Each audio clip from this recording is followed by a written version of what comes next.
Hey, movie lovers, this is Leo. Mike. And Kevin from Films and Fermentation.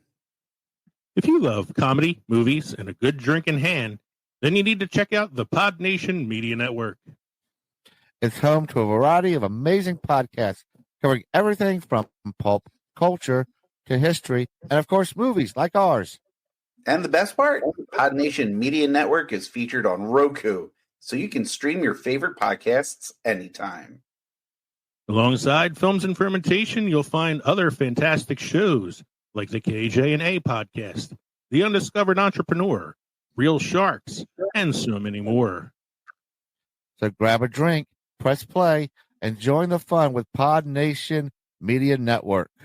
Because everything's better with a little comedy, movies, and booze. Learn more by going to linktree.com/PodNationPods.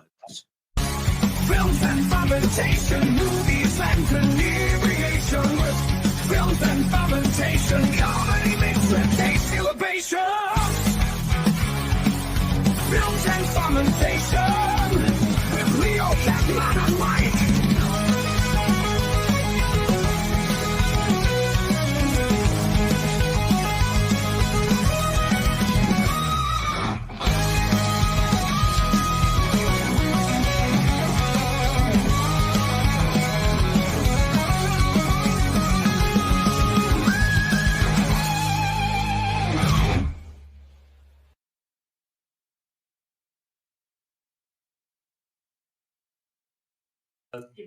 Here we go. Star Wars with the little guy. Little troublemaker.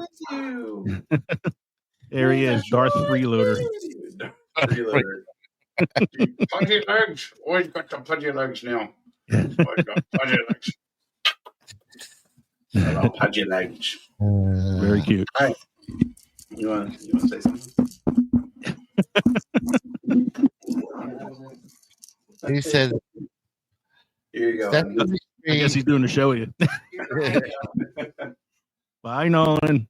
Bye, Nolan. Everyone said bye, Enjoy Nolan. the cucumbers. Bye-bye. Bye. Love you guys. Love you. Bye. It's funny. All right. So I've already started the recording. I figured let's record the little guy in his Darth Freeloader costume. So, hey, everybody, welcome to Films and Fermentation. Tonight's a very special episode. We're celebrating the upcoming Star Wars Day 2025, but we're doing it a little bit different this year, where we are talking not about Star Wars itself, but about possibly arguably the greatest parody of Star Wars ever. As Mike shows us his Support Your Troops t-shirt with a picture of the Stormtroopers. Kev's got his Stormtrooper shirt on. I have a Stormtrooper shirt on, too. Mine is the Stormtroopers having lunch on the beam above the construction of the Death Star. It's a play on the old Rockefeller Center photo of the guys eating lunch in the girder.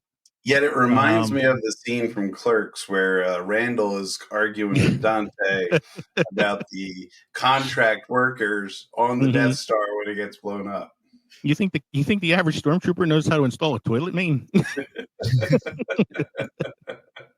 So yes, but we are not talking about getting themselves involved in. There's politics that go into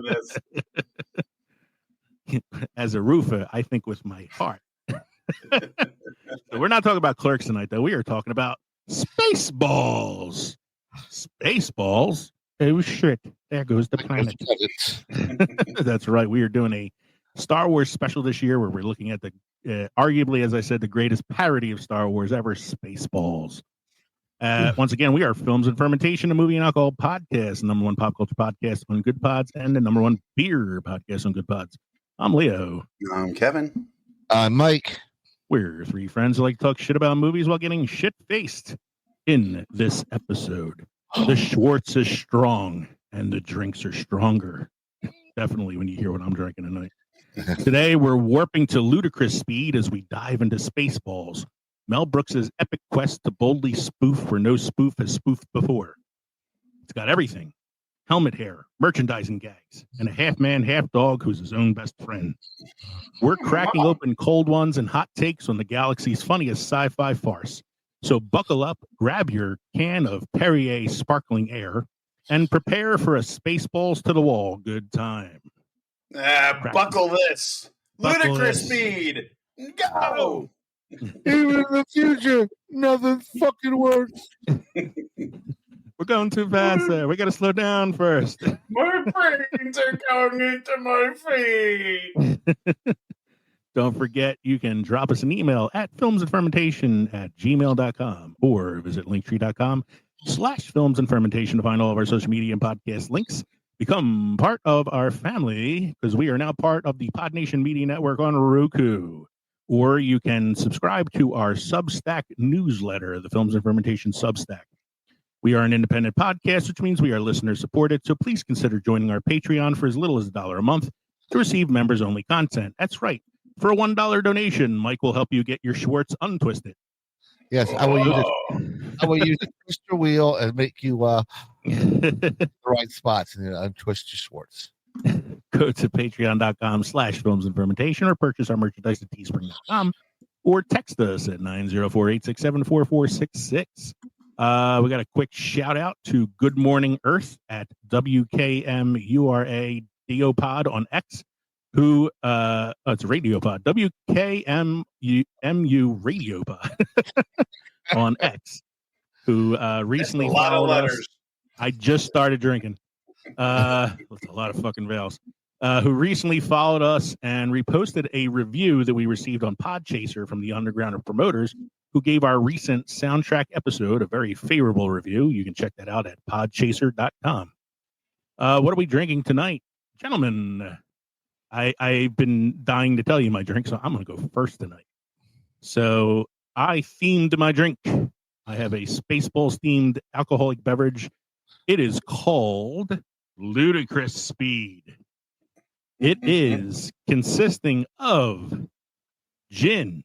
For that, I'm using Bombay Sapphire, blue curacao, and a third very special ingredient, overproofed rum. Oh. So for this, Wow. I'm using a Jamaican rum that this woman my dad used to work with gave him this when she came back from Jamaica as a gift. It's called Ray and Nephew, guaranteed full-strength overproof rum. When I say overproof, I mean 63% alcohol by volume, which means it is almost 130 proof. Wow. That is You the working third tomorrow? ingredient. Yes. I am working Yeah. tomorrow. I'm working tomorrow. So Are you sure? Here's my drink. I put it in a tiki glass. I don't know why. I just felt like it. Let's give it a try and see how it tastes.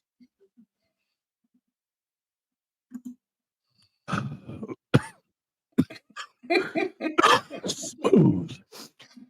What's the matter, Colonel Sanders? Chicken? Chicken? Oh my God. That's smooth. That's really good. No one saw you playing with your dolls. Yeah. Oh God damn.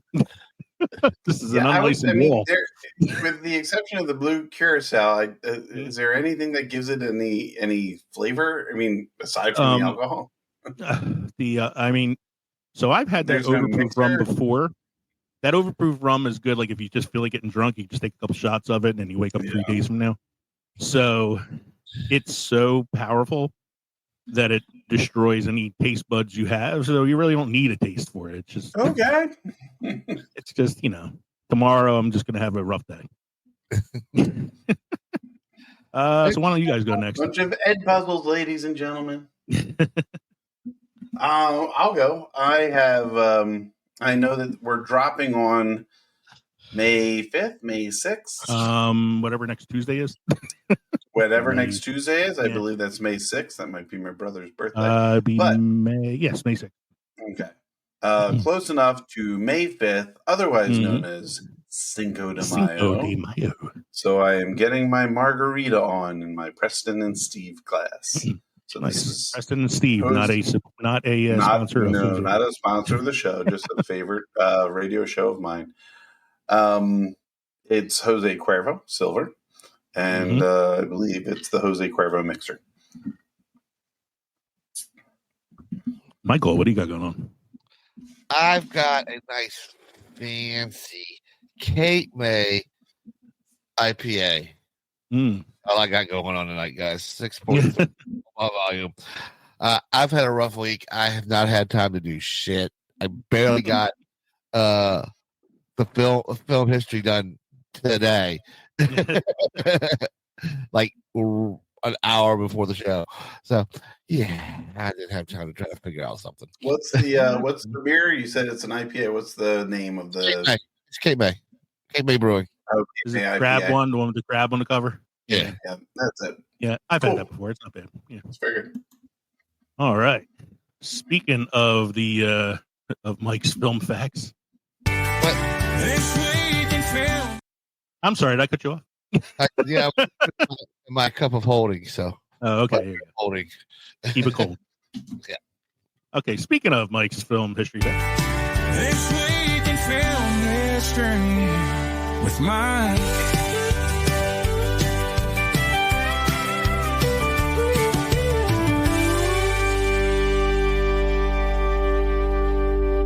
This week in film history with Mike.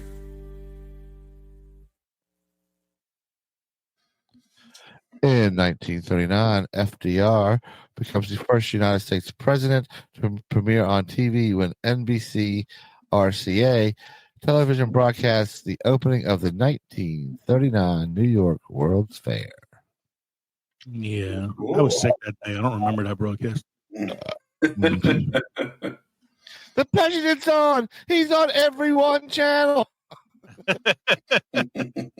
5 homes got to see it that day. Yeah. All that was on. It's like, change the channel. What channel? There's only channel 1. What's the next one I got there, sir? In 1941, Citizen Kane, directed by Orson Welles, as starring himself, George Cotton and Dorothy Cumbergore, premieres at the Palace Theater in New York City. Yes. Rosebud. You know, I've tried. I have to watch this movie, and I just either need a lot of coffee or I have to have just woken up because I fade, man. I get to a certain point where he's taking over newspapers and I'm fading. I tell you, like, I've only watched it once, and I kind of watched it to say that I watched it because so many people have ranked this as like the greatest movie ever Number made. one movie ever made. I still think it's number 1 on the AFI list of like greatest movies of all time. And so like I watched it because I wanted to say that, hey, I saw the greatest movie of all time. And I'm like, it's a good movie. Orson Welles is amazing in it. Probably should have won an Oscar for it. But, you know, I feel like 80 some years later, 90 years later, like you can say there's probably better movies at this point now. You know, like Jesus Christ, Vampire Hunter. Yeah. Ernest goes to jail. Jail. Hudson Hawk. Abraham Lincoln, Vampire Hunter. Any of the Medea movies. Medea, Halloween 2. Yeah, it's like, yeah, I think all of them. hey, don't forget, you know, Eddie Murphy and Dr. Dolittle. I was going to say Eddie Murphy and Norbit. Or good. Oh, who was I going to say? Robert Downey Jr. and Dr. Dolittle.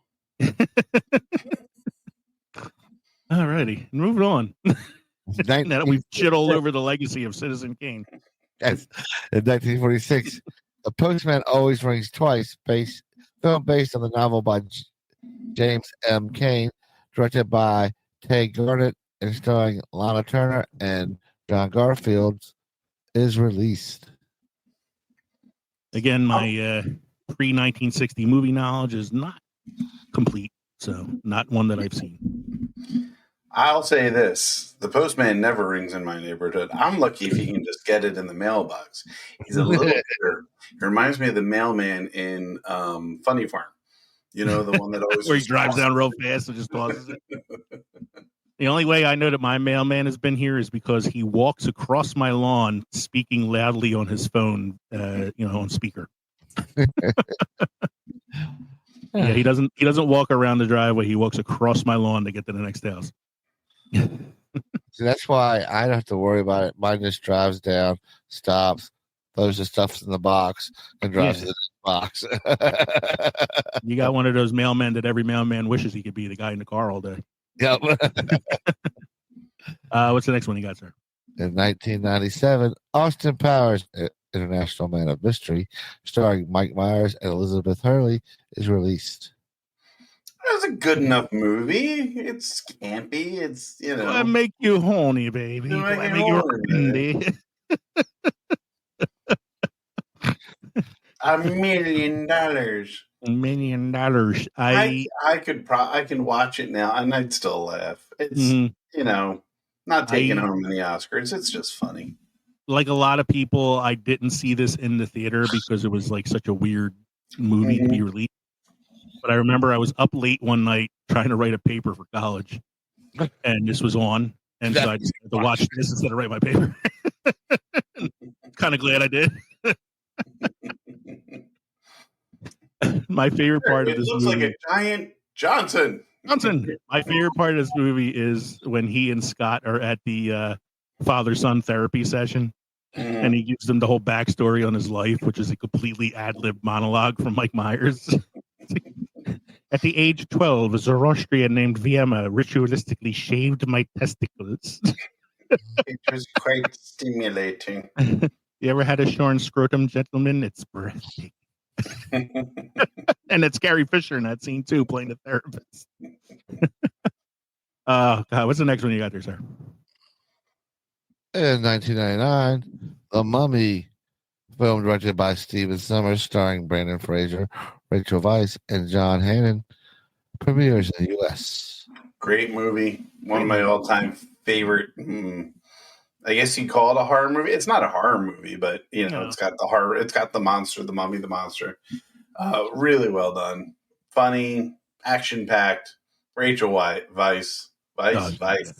Rachel Weisz.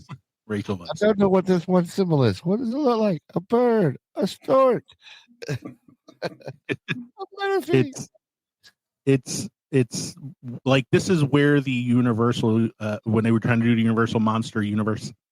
This is where it should have started with this mummy. Oh yeah. This is a good mummy, and I'm looking at 1999. Man, I could have sworn it was earlier than that in the 90s.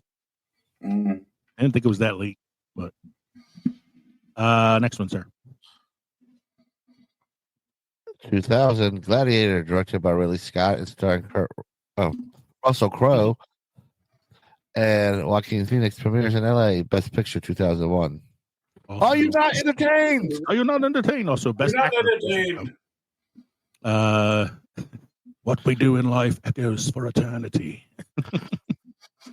I am Maximus Decimus Meridius. Only took them 24 years to make a sequel.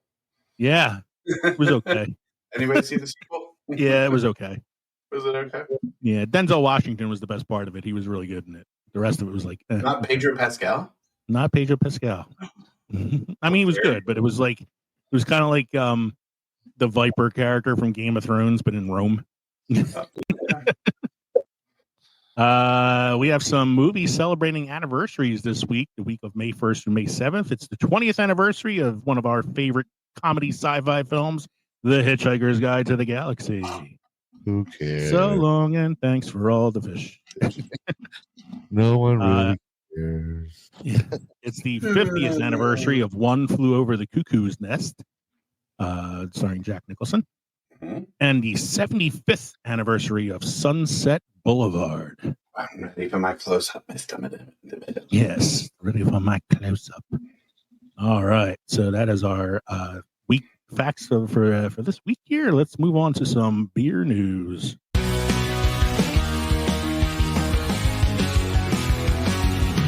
Kevin's here, he's here for beer. He's got news, it's beer news with Kevin.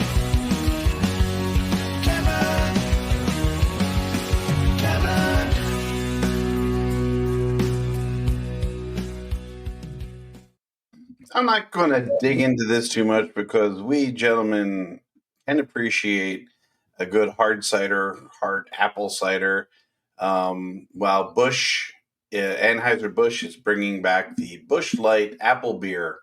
Anheuser-Busch is confirming for a limited time the return of the viral Bapple.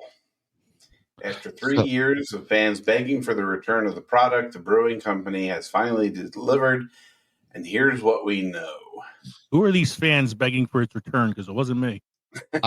Well, you know what it is they take the apples, they feed it to the Clydesdales, then when they piss it all out, they sell it as They put it in a bottle and sell it. Got a hint. Got a hint of apple. Hint of apple, ladies and gentlemen. Apple with natural carbonation. A lot of head The on that rumors beer. are true. Anheuser-Busch confirmed on Tuesday that its viral sensation Busch Light Apple will be back in stores in May for the first time since 2022. That's welcome news to the legions of diehard fans who have been appealing to St. Louis-based beer maker to bring the apple-flavored lager back to stores for the past 3 years. Before Busch Light Apple was taken off the shelves, our fans chased down the trucks to get their hands on it. Kristen Stowe, head of marketing at Busch Family and Natural Family and Anheuser-Busch, said in a statement to Fast Company. They created Facebook groups with thousands of members to mourn the loss of their favorite beer. The Reddit threads became a new home for those looking to connect with others who missed the signature sweet taste of Busch Light Apple. In recent weeks, people have taken to social media to share that they've apparently found early release cans of Busch Light Apple on shelves or video of the beer on assembly lines. Such posts have typically sparked large numbers of comments from fans asking where the beer can be located. It's a bit tricky to unpeel what exactly kicked off the rumor. No, you were right about unappeal. That Babel, as fans call it, might be revived this year. However, in mid-March, a user on the X platform shared a photo that said he was from a December 2024 Anheuser-Busch meeting, indicating a return of the fan favorite beverage.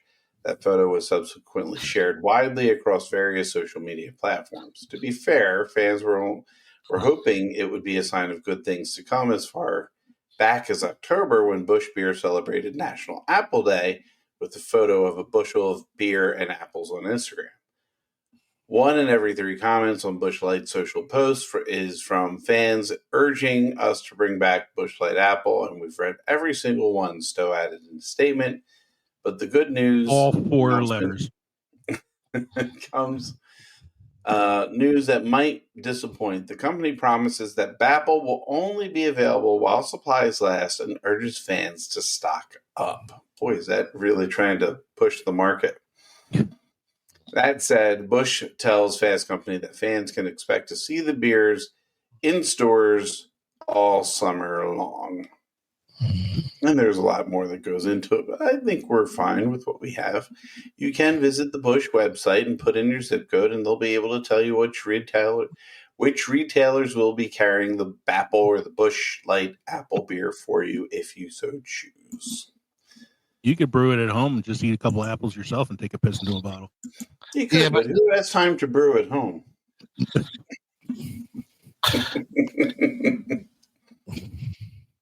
All right, gentlemen, deputies in Santa Clara Valley, I believe this is California. If it's not California, it's Florida. It's one or the other. Women detained after stealing beer and resisted being handcuffed. A woman was detained after stealing beer from Sprouts Farmers Market and then resisting being handcuffed by the Santa Clarita Valley Sheriff's Station deputy. According to the station officials, Sergeant Johnny Gillespie arrived on the scene off Magic Mountain Parkway to investigate a possible use of force incident between the deputy and the suspect. He said he was investigating whether there was use of force and if there was, how much of it was used. The suspect allegedly stole beer from Sprouts and appeared to be heavily intoxicated when deputies made contact with her, said Deputy Wheatcroft at the scene. Both Gillespie and Wheatcroft would be seen speaking to the suspect in the back of the patrol vehicle.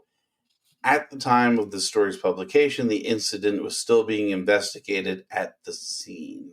So more to come in later beer news in other issues of the podcast.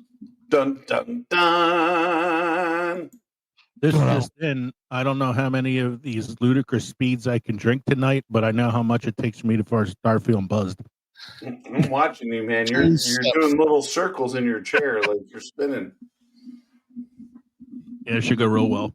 Mike, it looks like you have a must-try beer craft destination for us this evening. Yeah, must-try beer from the white beer section of our 1001 must-try beers before you die.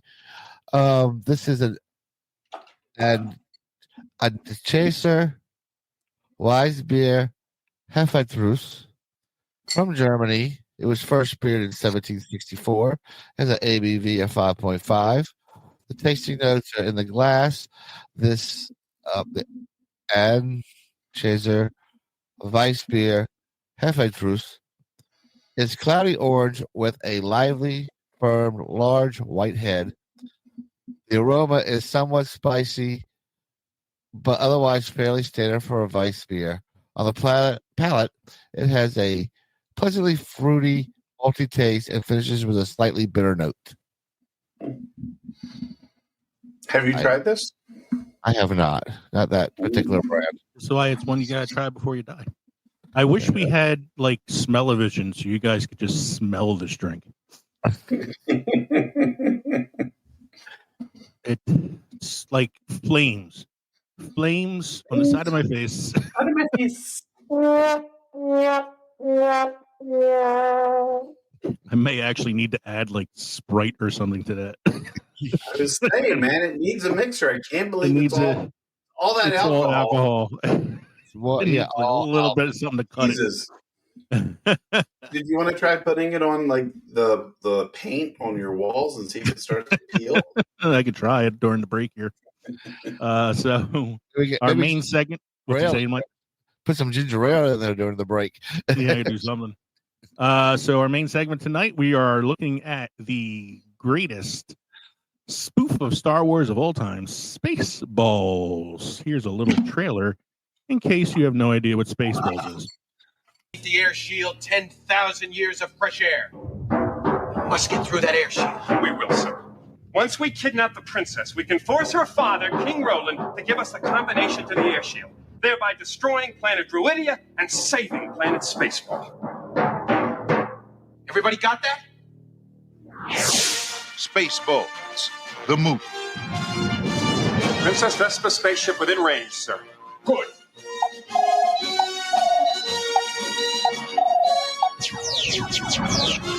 What's going on? It's either the 4th of July or someone's trying to kill us. Now we will show her who is in charge of this galaxy. If you do not give me the combination to the air shield, Dr. Slotkin will give your daughter back her old nose. Only one man and his trusted companion can save planet Druidia from disaster. Okay, Eagle 5, coming in. Lone Star. First, they must learn the secrets of yogurt. Yogurt? I am the keeper of a greater magic. The Force? No, the Schwartz. Avoid capture on a distant planet. Tell them to comb the desert, you hear me? Comb the desert! Found anything yet? We ain't found... Battle the entire Spaceball army. My hair! He shot my hair!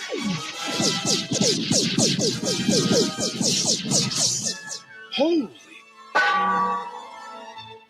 And escape the clutches of Dark Helmet. I see your Schwartz is as big as mine. Abandon ship. Proceed to escape pods. What the hell's the matter with this seatbelt? When does this happen in the movie?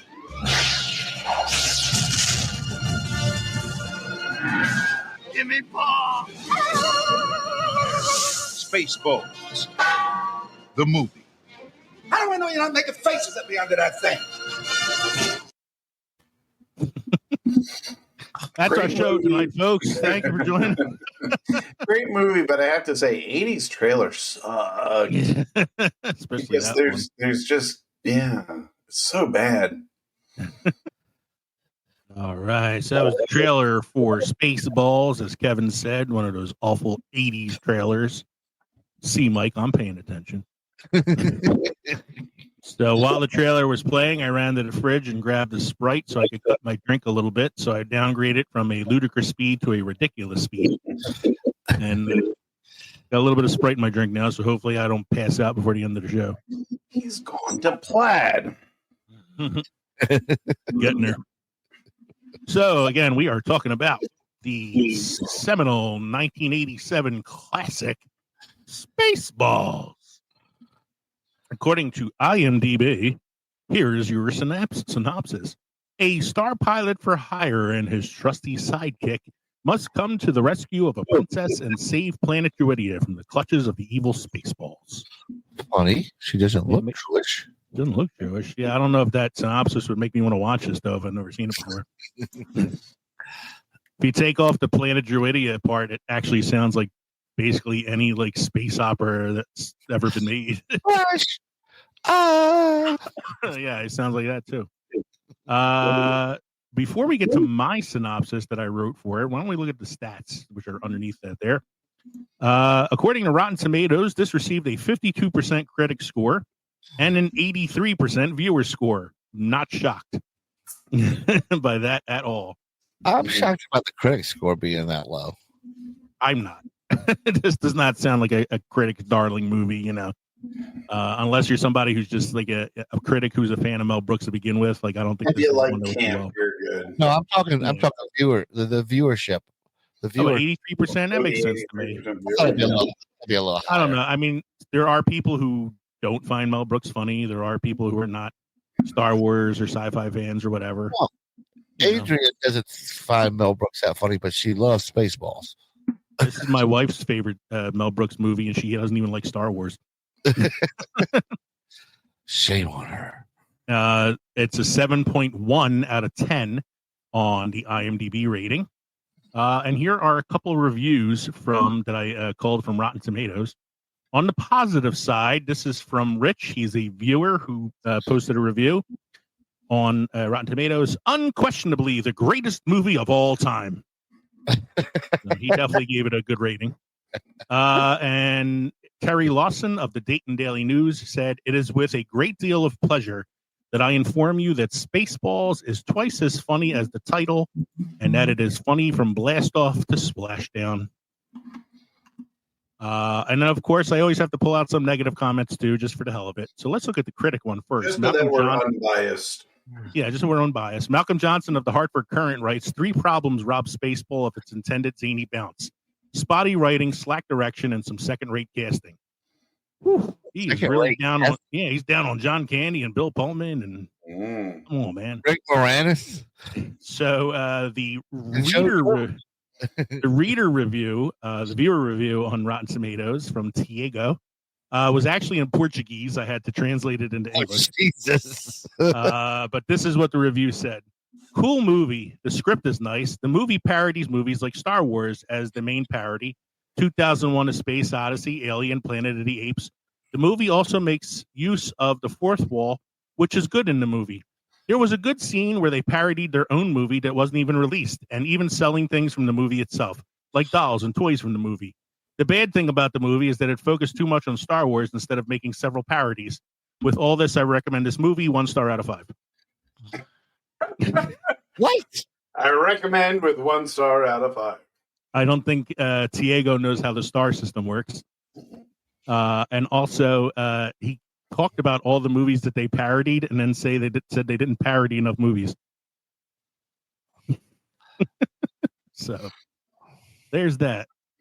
The movie stars Bill Pullman, John Candy, Mel Brooks, Rick Moranis, Daphne Zuniga, and voice work from Joan Rivers and Dom DeLuise, as well as cameos from John Hurt and Michael Winslow. Written and directed by Mel Brooks, with special effects provided by George Lucas and the ILM Studios. It had a $22.7 million budget and grossed $38 million worldwide. The number 1 movie, for contrast, in 1987 was Beverly Hills Cop 2.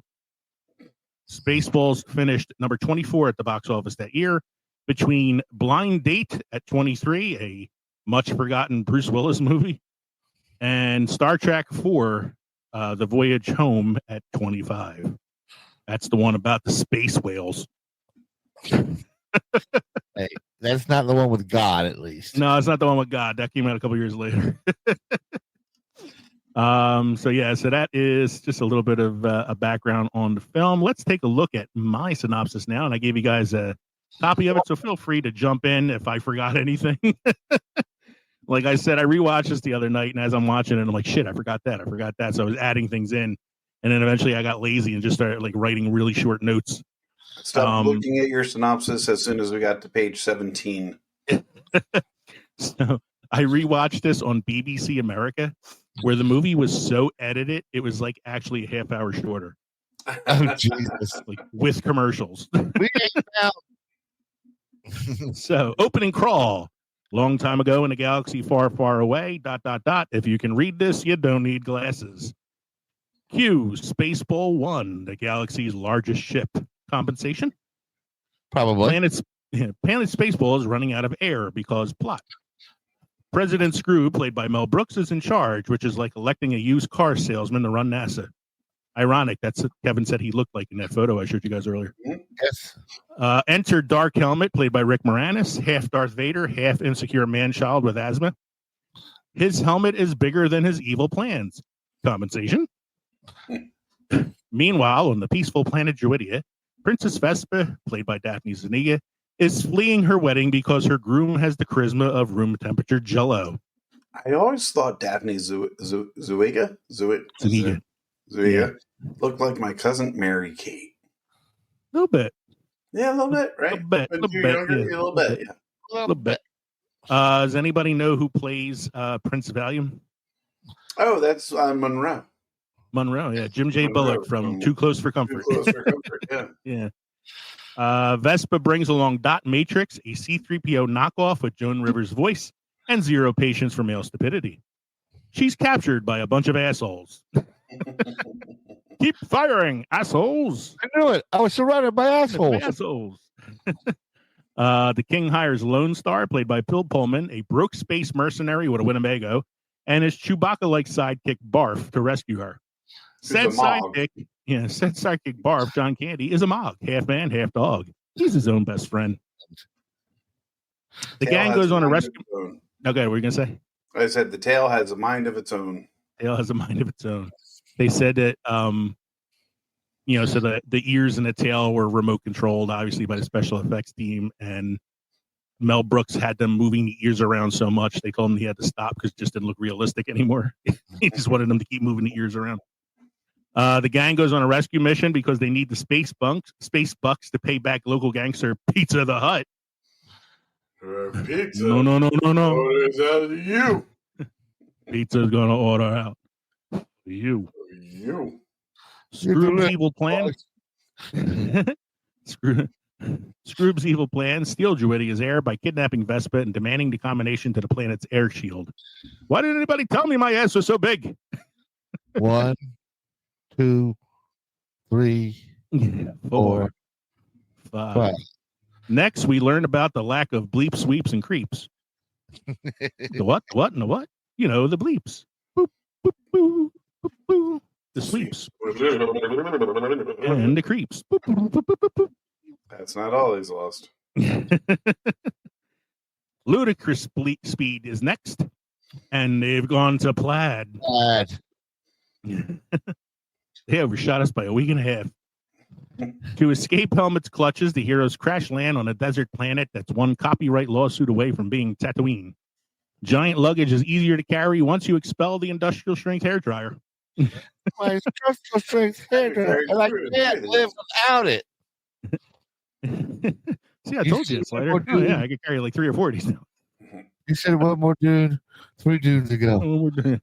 Nice dissolve. Was that a knock on all of Lucas's wipes? His the nice dissolve. All the transitions. Yeah. All the transitions in Star Wars were wipes. So he did a lot of those wipes because it gave it more like that sort of comic booky feel, I think. And yeah, I think it was kind of like a joke on that. They meet Yogurt, again played by Mel Brooks, a wise short sage who sells merchandise where the real money from the movie is made, and teaches the power of the Schwartz. Schwartz equals force, but there's an upside and a downside, you see, because there's two sides to every Schwartz. Yogurt gives Lone Star a ring and some life advice, basically making him a discount Jedi with better one-liners. Barf gets his foot smashed flatter than the coyote in a Roadrunner cartoon. Dark Helmet uses a VHS copy of Spaceballs to find out what happens next, breaking the fourth wall so hard it follows a restraining order. When will then be now?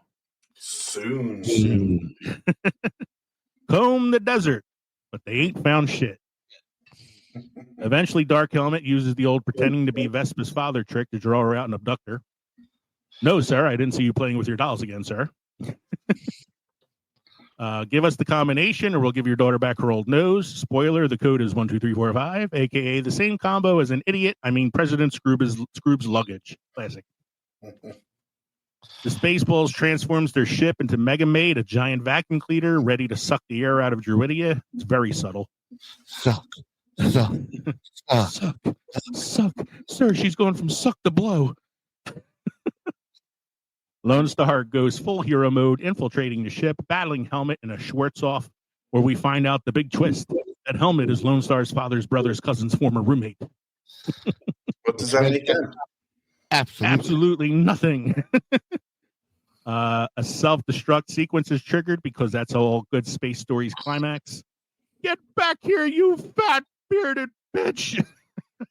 Fuck, even in the future, nothing works. Nothing works. One of my favorite, underrated lines of the film is when the bearded lady escapes in the ship. And he's like, "Get back here, you fat bearded bitch."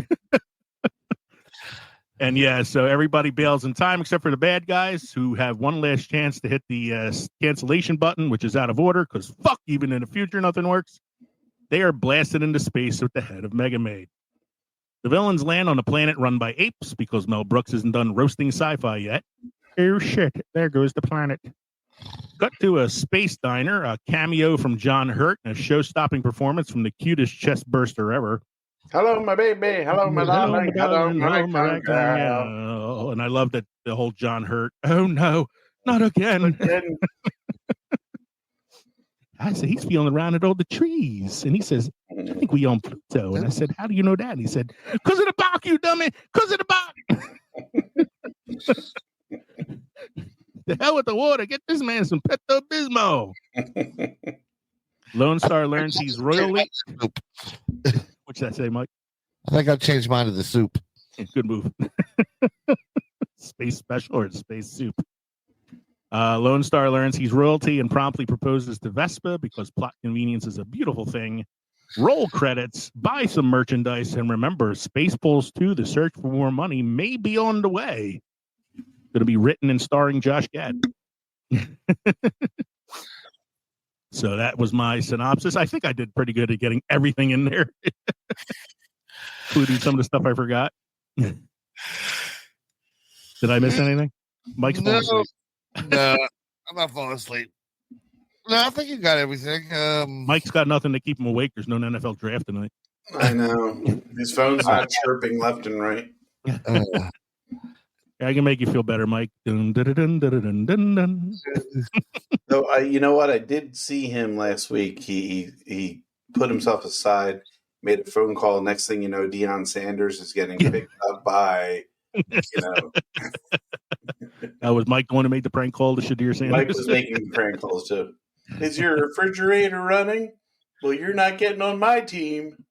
I know this is a real digression, Mike, but this was my favorite draft in a really long time, just because I enjoyed watching Shadir Sanders drop around.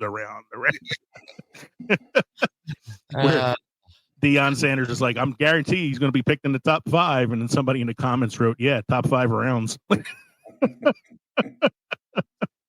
I like that set where he said that he wasn't gonna, he wasn't gonna let set him play for Cleveland. Yeah, right. And then he got drafted by Cleveland, who already drafted a quarterback before him. Anyway, back to Spaceballs. The next thing we have here is some trivia tidbits about Mel Brooks Spaceballs. So I got a list here from crack.com, 15 fun trivia facts. So if anybody wants to take that first one there, number 15, feel free to. Oh, I don't have it left. I have it up. It's sorry, I did have it up. There we go. It was originally called The Planet Moron. Oh, I think Spaceballs was so much better. Before hitting on the whole Spaceballs concept, Brooks' original title for his Star Wars spoof was the somewhat less inspired The Planet Moron. The name was eventually changed in order to avoid any confusion with the 1985 UK comedy Morons from Outer Space. I can't believe we missed that one. In which a trio of moronic aliens crash land on Earth and become celebrities. Wasn't that Earth Girls Are Easy? Wasn't that the one that we had? It's kind of similar, I think. Like Earth Girls Are Easy came out a few years later, but it's like kind of a similar concept. Like three aliens land on Earth. Yeah. I don't know why Mel Brooks didn't just go with Blue Harvest. Yeah, right. Pretty good. Well, Family Guy took that a few years, many years later. So, Mel Brooks made a deal with George Lucas. No merchandising. Brooks sought Star Wars creator George Lucas's approval before making the film, and Lucas was oddly cool with the parody. But he had one condition for Brooks: there could be no Spaceballs merchandise. According to Brooks, Lucas told him, "You can't do merchandising. You can't actually have, a Dark Helmet action figure because they look too much like ours." And that's where the whole merchandising parody comes from in the film. You know what you did forget? What?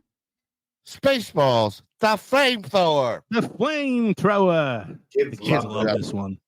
That is going to be coming up on our quote section. Some of the fake Spaceballs products were just repurposed Transformers merch.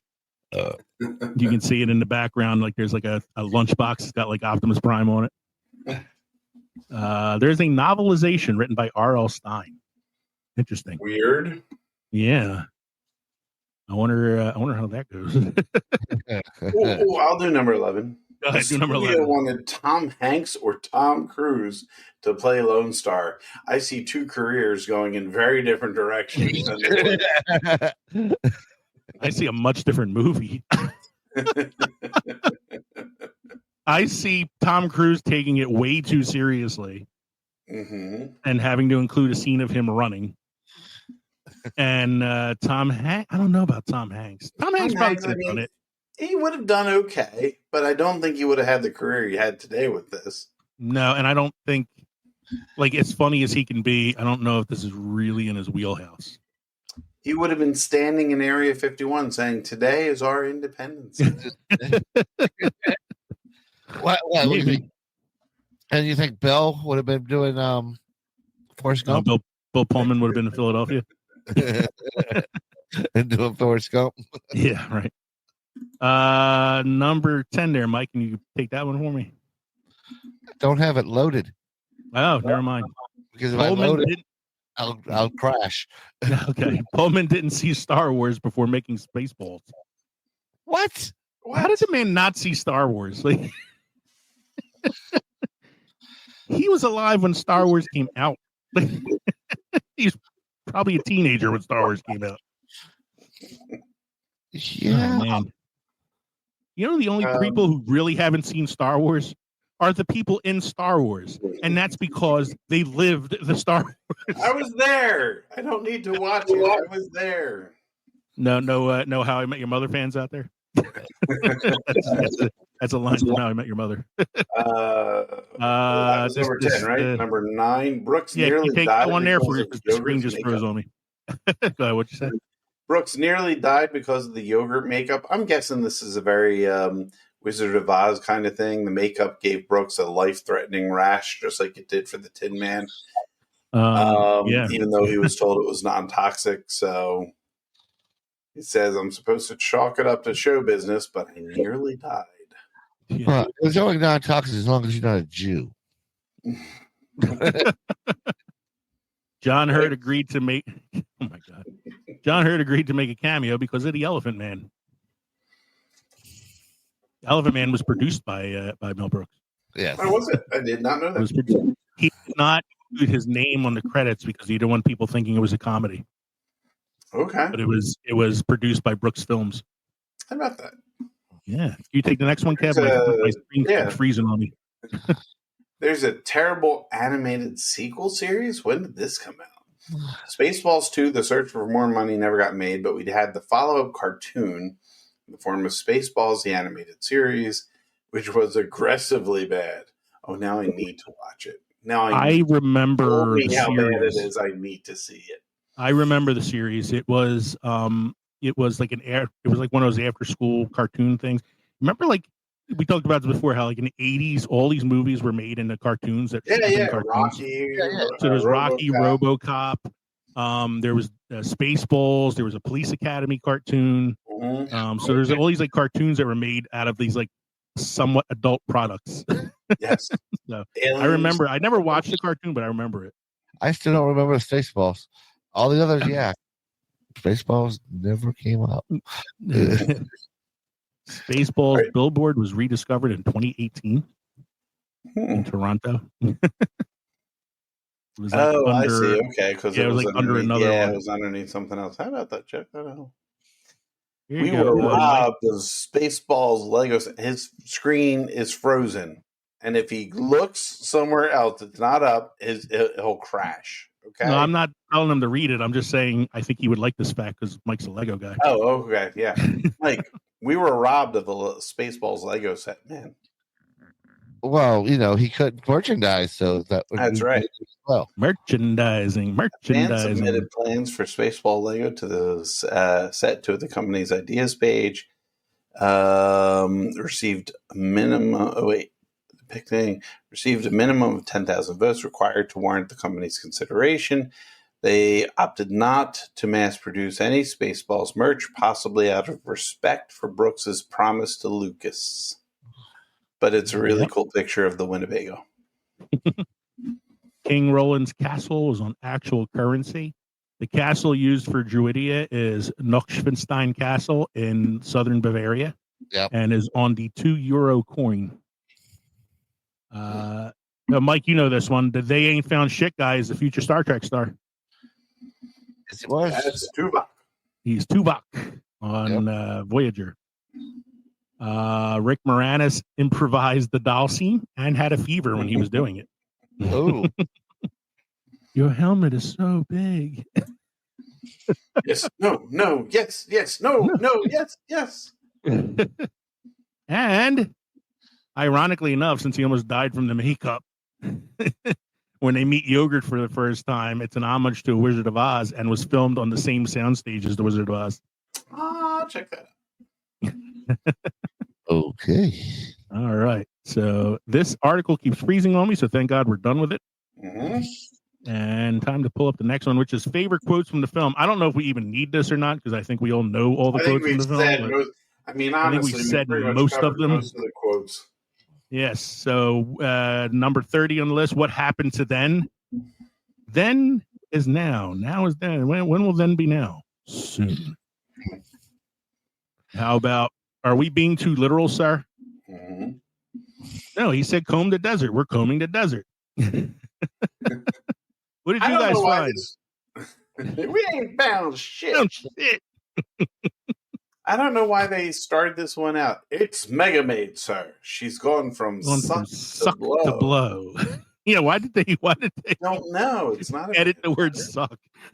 They left blow in there, but they edited suck. I always have a coffee when I watch Radar. You know that. I know that, sir. You all know that. We know that, sir.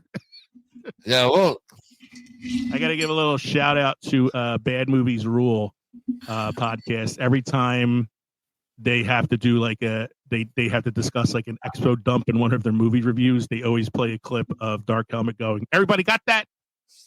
And I'm jealous that I didn't get to that soundbite first. Because I think that's a funny soundbite. What's the matter, Colonel Sanders? Chicken? I already said this. The opening crawl. Yeah. You can read this. You don't need glasses. I can't breathe on this thing. Which is funny because the actual Darth Vader suit was supposed to help him breathe. Yeah. I don't have that thing down in front of me. How do I know you're not making faces at me behind that thing? Love this one. You idiots. These are not them. You've captured their stunt doubles. And Princess Vespa is literally a dude with 5 o'clock shadow and a cigar hanging out of his mouth. And he's got the Hitler mustache because Brooks always has to throw a Hitler joke in there. Yeah. Ship is too big. If I walked, the movie would be over. Now you see that evil will always triumph because good is dumb. I'm going to pause it for a second. The turn and the look. He's like, we had to take a quick break, and we're back, and we're still talking about some of our favorite quotes. And Kevin brought up one that's not on the list, and it's where they're going onto the ship after they capture Vespa, and the one guard says, "Yavo, Lord Helmet." Yavo. Yavo. And the look that Dark Helmet gives to him just turns and looks at him. Funny. And that is a parody on Star Wars of the Imperials being like Nazis or something like that. Here you go, Mike. Spaceballs the T-shirt. Spaceballs the coloring book. Spaceballs the lunchbox. Spaceballs the breakfast cereal. Spaceballs the flamethrower. The kids love this one. And we already did this one too. The bleeps, the sweeps, and the creeps. Boop, boop, boop. Lock 1, lock 2, lock 3, lock Holman. No more beaming. Oh, what? Snotty beamed me up twice last night. It was wonderful. Why is somebody telling me that's what's so big? Hello, Darlene. I'm Charlene. Hello, Charlene. I'm Darlene. Chew your gum. Listen, we're not just doing this for the money. We're doing this for a shitload of money. Pizza the Hut got locked in his car and ate himself to death. Here's Pongo's review of Rocky 5,000. God willing, we'll all meet again in Spaceballs 2, the search for more money. What else we got here? Oh, no, not again. Don't make a fuss. I'm just plain yogurt. Yogurt. I hate yogurt, even with strawberries. I'm a mog, half man, half dog. What else we got? Here you go, Kevin. You want to take number 10? So, at last, we meet for the first time for the last time. That was Bill Pullman, not Yeah, that was actually Bill Pullman, yeah. We already covered the brothers' We already roommate. covered that one. We're at now, sir. Well, then now. I want to know who this guy that plays the bishop is, because he's really funny. And I remember as a kid thinking he looks a lot like Archbishop Bevilacqua, who was the Philadelphia Archbishop. Excuse me, I'm trying to conduct the wedding here, which has nothing to do with love. Please be quiet. What's your name? Barb. Your full name? Bartholomew. Are you getting married? No, get over there. My hair. hair. Son of a bitch. Really good. That's for pretty girls. good for Rambo. Playing with your dolls again. Schwartz be with you. Listen, on this They ship, left prefer to make us the- idiot. What else we got here? The combination again. So yeah, I think we covered most of these. No, okay. Number one is the top, and I was Number hoping one is that definitely the would be best there. one. I knew it. I'm surrounded by assholes. I said fire shot across her nose, not of it. Sorry, sir. Sorry, Doing sir. my I'm doing my best I best. can. Who made that man a gunner? I did, sir. I did, sir. He's my cousin. Who's that man? He's an asshole. I know that. What's his name? That is his name. Asshole. Major asshole. Major asshole. And his cousin? He's an asshole too, sir. Private first class asshole. How many assholes are Philippine on asshole. this ship? Yeah. No. You knew it. I'm surrounded by assholes. Keep firing assholes. It's such a long joke, but it's so funny. It's just layers upon layers. I still know, for me, my favorite quote in the film is still "fuck." Even in the future, nothing works. Oh God, I love this movie so much. So, moving on here. Here are the taglines for the film. May the farce be with you. It's okay. May the Schwartz be with you, which is actually from the anniversary release of the film. Once upon a time, warp in deep space, the struggle between nice and the rotten goes on. That sucks. And another one for the anniversary re-release, Revenge of the Shtick. So let's talk about recasting it. And I thought it'd be fun tonight to recast it with the Muppets. So you can take a look at my list, see how if you agree with me. I'll explain to you why I chose who I chose. But so I went with Kermit for Lone Star and Piggy for Vespa for obvious reasons. Oh yeah, two main characters should be the two main Muppets. For Barf, my wife was like, "Why aren't you using Fozzie for that? Since he's Kermit's best friend." And I was like, "Yeah, but he's a Mog. He's like half dog." So I went with Rolf the dog for the Mog for Barf. Yep. For Dot, Janice, because it's the only other female Muppet I can think of. Yogurt, I went with Gonzo so that the dinks could all be chickens. Colonel Sanders, I went with Pepe, the prawn. Dark Helmet, I went with Scooter because I figured he looks a lot like Rick Moranis. And then for Scroob, I decided not to use the same Muppet for two characters. So I went with Fozzie for Scroob. King Roland, I went with Sam the Eagle. And I really love this one. Prince Valium, I did Floyd from Dr. Teeth and the Electric Mayhem just because of the whole, hey, man. The Bishop, I said, let's have two people play the Bishop. This way we could have Waldorf and Statler in the film. Mm-hmm. And then the random Spaceball officers would be played, and like Pizza and all that would be played by the Rat, Rizzo the Rat, and his rat friends. I'm supposed to say Rizzo. I don't know why it says Pizza. And then for the diner scene, I threw in Bunsen and Beaker for the oh no, not again scene. Like we could have the alien popping out of Beaker's stomach. And then I forgot to do the Pizza the Hut and Vinny, but I think for Pizza the Hut, I was going to do the Swedish Chef. So how do you like my casting? You guys have any opinions? I don't think I'd make any changes. I still like Gonzo's Dark Helmet. I think it's makes sense because it's the two characters, but and who would you do for Yogurt? Would you use Gonzo again? No. Or would that be like Fozzie? No, I like Fozzie where he is. Maybe I would use somebody like just to make it funnier. Mm-hmm. Instead of having someone short, make it Sweetums. Sweetums. Have him walking around on his knees like Mel Brooks does. I was trying to think of is there like somewhere where I could put like a human character in here somewhere? And I thought maybe just like keeping the Bishop, but I wanted to have Waldorf and Statler in there somewhere. So it's my Spaceballs recasting. Is there anything else that we want to say about the film? Because I feel like we covered a lot here, and we definitely got all the quotes in.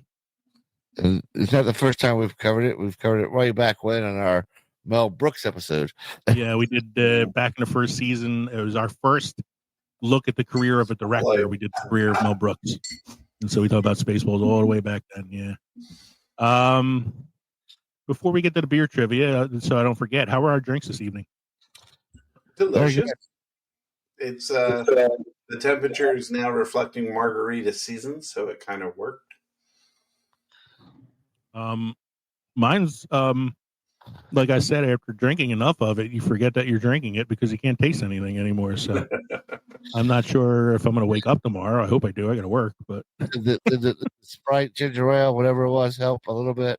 I mean, it cut it a little bit. I don't know if it cut the alcohol content down, but it did cut the taste a little bit.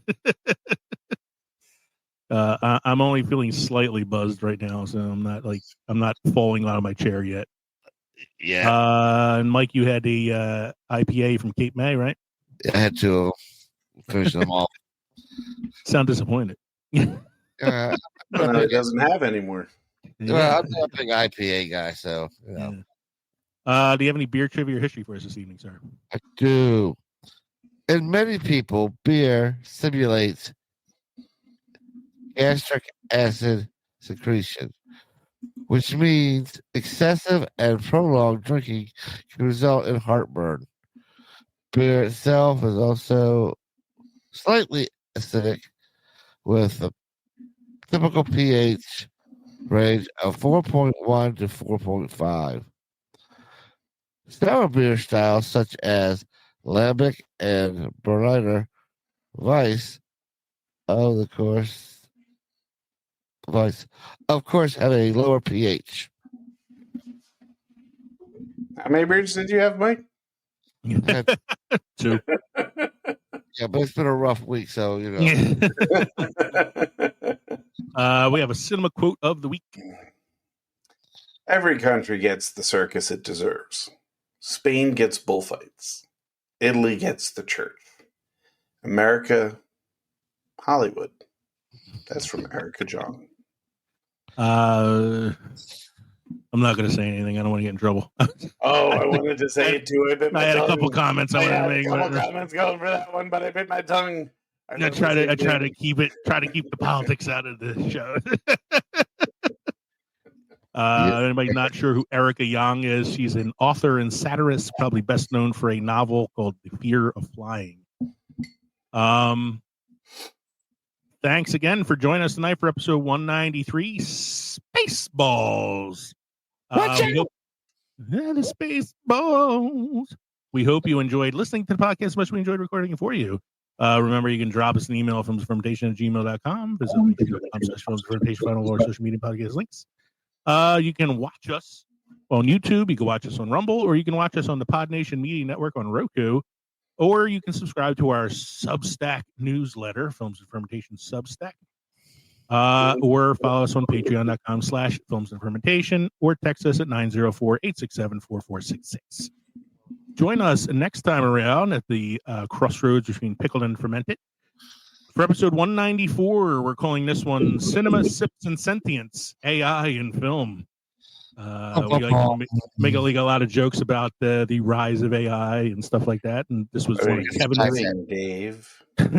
This was Kevin's idea. So we're going to do a little ranker episode where we're going to go to ranker.com and look at some of the movies that are listed there as the best movies about AI and do some voting up and down in that episode there, which we enjoy doing from time to time. Once again, I'm Leo. I'm Kevin. I'm Mike. This has been the Films and Fermentation Podcast. May the Schwartz be with you. Cheers, everybody. Cheers. Cheers.